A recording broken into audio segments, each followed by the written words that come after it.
Hey, I want to make it clear that I'm not enlightened. A lot of people, I talk about spirituality. I know a lot of people who do. They either pretend they're enlightened. They either say they're enlightened, and they may or may not be. They act and appear as if they are, even if they don't say it. And they're also scared to break that mold in a lot of cases. And I just want to make very candidly clear that I'm not, and I don't pretend to be. And I definitely have ego, and I definitely struggle with it, and I'm as aware of it as I can, as I am currently. But I make this channel to share what I've gleaned in my time here, and essentially whatever I can say that is helpful to anybody who's listening in a spiritual sense. That's what and why I do it, and well, I'll do my best to keep improving myself. But just very clearly, not enlightened, not pretending to be, and yeah, that's all I gotta say. And that ends up speaking to a larger thing, which is that the facade people normally put up, generally speaking, has to do with appearing better than they are, presenting themselves as something that they're not. And it can be minor in some cases, it can be major in a lot of other cases. And it's essentially all due to fear, right? Fear of inadequacy, fear of inferiority, fear of whatever it may be, fear of consequences if truer things about them were revealed. And Joaquin Phoenix gave some Oscar speech when he won the Joker Oscar thing, and he said, "I think we need to lift each other up," you know, and best as we can operate with the truth of who we are rather than the facade. That's better. It's better than pretenses. It's better than falsity, and I believe and I hope that as time progresses through the 21st century and thereafter, that we generally operate with more truth and less fear and less facade. And part of that is acknowledging whatever our flaws may be, and when we acknowledge it publicly at least, or to other people, they're able to see within themselves as well. And when we don't, when we put up facade, then they either put up facade or they don't look inwards as much. Like, for example, I have a friend, I talked to him, and he said that like we're going through some, like, dishonesty and stuff, and he told me that hanging out around me made him feel like how could he keep lying, like, just when he's around, or like how could he not be himself when he's around me or something. And I didn't do anything. I wasn't particularly anything except just chilling and being myself, and that was his reaction, you know. And so, but what I would say that I have done, generally very consciously through my life, is just out of an instinct, some intuition in my heart. I've I'm generally very honest, and I've pretty high standard of honesty. And you know, with respect to, like, facts and everything, with respect to like truths intellectually, academically, and so forth, but also with respect to how I am, like I want to.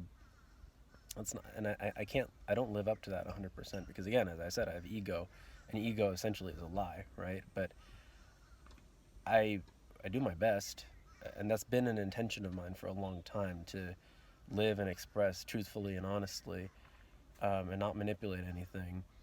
And that intention over the course of a long time has essentially inserted itself um, into my manner of behavior, and then uh, I've become as I am, whatever I may be. And basically, my point is that the truth in one can bring out the truth in another, and then the lies in one can bring out the lies in another.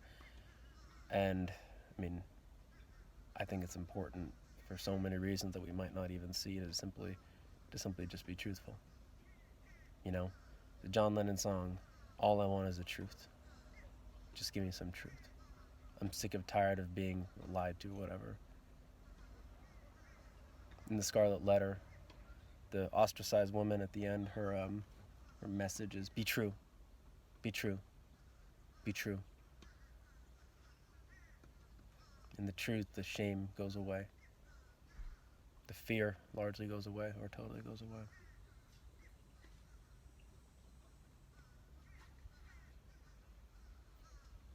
bad stuff goes away. But the truth can be hard to embrace. It can be hard to approach because, you know, rather definitionally, lies are easier in the short term. It's easier to just lie and slink out of a situation, or slickly move around it, than it is to be truthful when that truth may bear some penalty. But it's a worthwhile thing, because one lie turns into another, and then turns into another, and then it becomes a web, a vortex that feeds itself. It can create whole systems of psychology and whole systems of behavior that are completely unholy. You know, if that's not the right word, but ungood. So, yeah. Just give me some truth. All I want is the truth. All I want to be is the truth.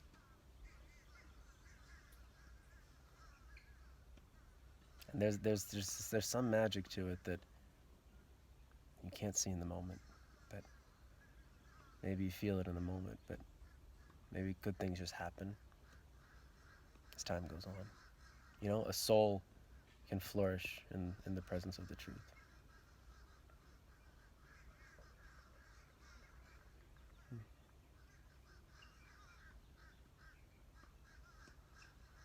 Michael Jackson said in a song, one of his songs, Heal the World, I think, "And the dream we were conceived in will shine again in grace, and the world we once believed in will reveal a joyful face."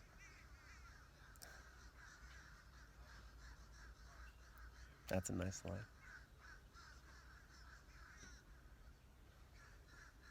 I mean, if there's anything Michael Jackson's existence brought about, a lot of things, but one of them was like just, there's just so much love in his songs. Beautiful, beautiful soul. And people could feel that, and that's why he was what he was. You could feel it. This is a very, very nice person. A very kind person. And he had some issues, certainly, and a lot of fear and a lot of trauma and stuff and whatever, but that goodness you could feel. And if you think about it, like, he's more popular than pretty much anybody, certainly in the pop genre, you know, in the all-time sense. Absolutely. You know, more than Elvis, more than most people. Similarly, like the Beatles, like they had a lot of, they're similar in a sense. They didn't dance and stuff, but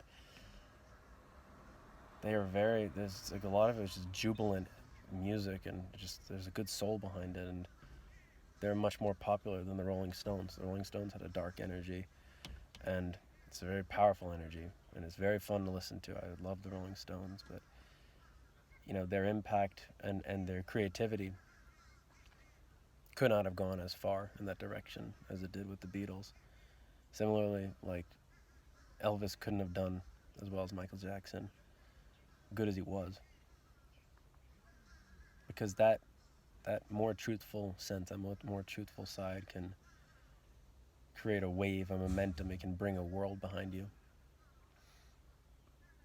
based on the right principles, the right values, loosely speaking, you know, based on good stuff, based on goodness, and it spreads goodness.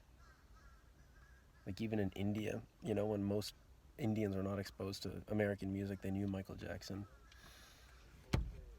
And like, when he died, like, they were very sad, because they had, like, in their rickshaws, they had like little like, what's it called, like pujas, like little ashram, not ashram, just little whatever. They had like little shrines for Michael Jackson in their rickshaws, you know. These people hadn't really heard American music, but there they were, just like loving Michael Jackson. That's the beauty of it, you know. That's the beauty.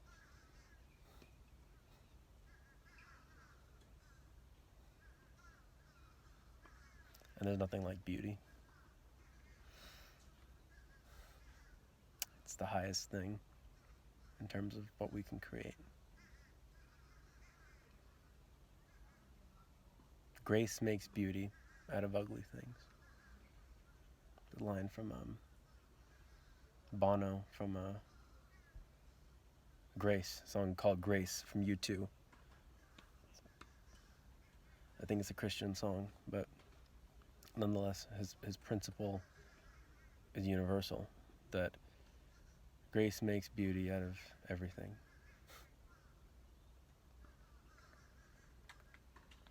She takes the pain, removes the stain. Federer, graceful. You can't teach it. There's something indwelling. Tennis player. Nothing technical can match that, and you can train technicals in an infinitude of replicas of people, but you cannot teach grace. It is strongest quality of the most highest and elevated nature. It's what I strive to, in a certain sense, live my life as per, to be able to do things well enough and live in a balanced enough way such that grace can emerge and outflow. Do the best I can. And having seen it in others, and especially in Federer, like I was watching him. I went to Miami in 2017. I saw him play Nadal, and he won, Fed, and in 5 minutes I just started crying because it was the most beautiful thing I'd seen on earth. His game. It's one of the most marvelous things I've ever perceived. It's one of the true beauties and wonders of the universe and the world, the fact that Roger Federer plays tennis.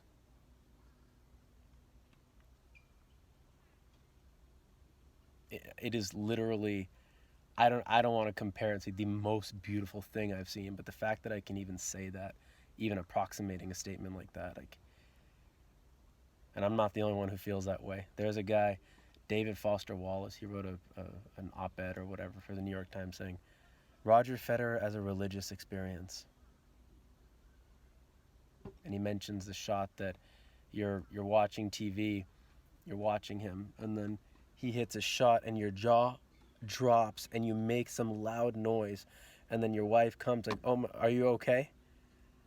Right? Or even better, I might be making this part up, but your jaw drops and you're just silent. You can't even believe it. Certain shots he hits like that. Unreal, out of this world shots. But it's not even about that. It's the fact that every shot is beautiful. Even when he misses, it's beautiful. Like, every shot is graceful.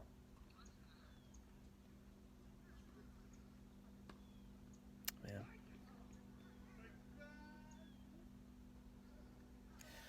Okay, that's what I have to say about all that. Yeah, I hope you enjoyed this video. And if you watch this long, good stuff. I really appreciate it. And hopefully we can all live with a little more grace and a little more truth.